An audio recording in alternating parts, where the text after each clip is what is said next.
Pakistan stock exchange में शदीद मंदी, 100 इंडेक्स 1400 से ज्यादा पॉइंट्स कम होकर 43,000 पॉइंट्स की सतह पर आ गया।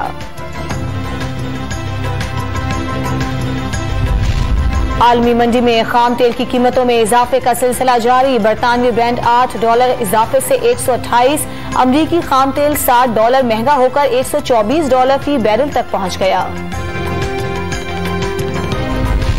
मौलाना फजलुर रहमान, आसिफ जरदारी और शहबाज शरीफ की अहम मुलाकात आज लाहौर में होगी। अदम एतमाद की तहरीक के लिए कौमी असम्बली का इजलास बुलाने की तारीख का फैसला किया जाएगा। Chairman Peoples Party Bilawal Bhutto की क़यादत में लॉन्ग मार्च का वजीराबाद में पड़ाव, आज लाला मूसा, जेहलम और गुजर खान के रास्ते रवात पहुंचेगा। बिलावल भुट्टो जियालों का लहू गरमाएंगे। वजीर आजम आज एहसास रियायत राशन स्कीम का इजरा करेंगे। 2 करोड़ खानदानों को रोजमर्रा इस्तेमाल की अशिया पर 30% रियायत मिलेगी।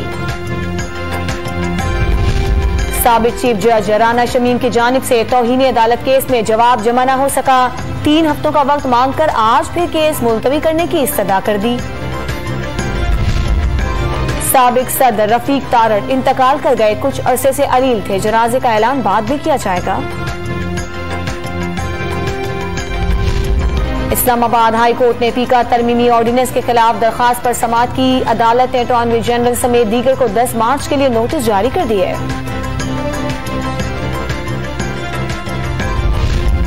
गीता, बाइबल और ग्रंथ पढ़ने वाले गैर मुस्लिम कैदियों की सजा में तखफीफ की जाए, लाहौर हाई कोर्ट में दरखास्त। अदालत ने आईजी जेल समेत दीगर फरीकैन से जवाब तलब कर लिया। वजीर रेलवे आजम सवाती का रेलवे स्क्रैप की चोरी रोकने में नाकामी का इतराफ, वसाइल ज्यादा होने पर भारत के लालू प्रसाद यादव को भी पीछे छोड़ने का दावा कर दिया। और इस्लामाबाद में गरज चमक के साथ बारिश का इम्कान, पंजाब और खैबर पख्तूनख्वा के मुख्तलिफ इलाकों में बारिश, जबकि मरी, गलियात, आजाद कश्मीर और गिलगित बल्तिस्तान में बर्फबारी की पेशगोई।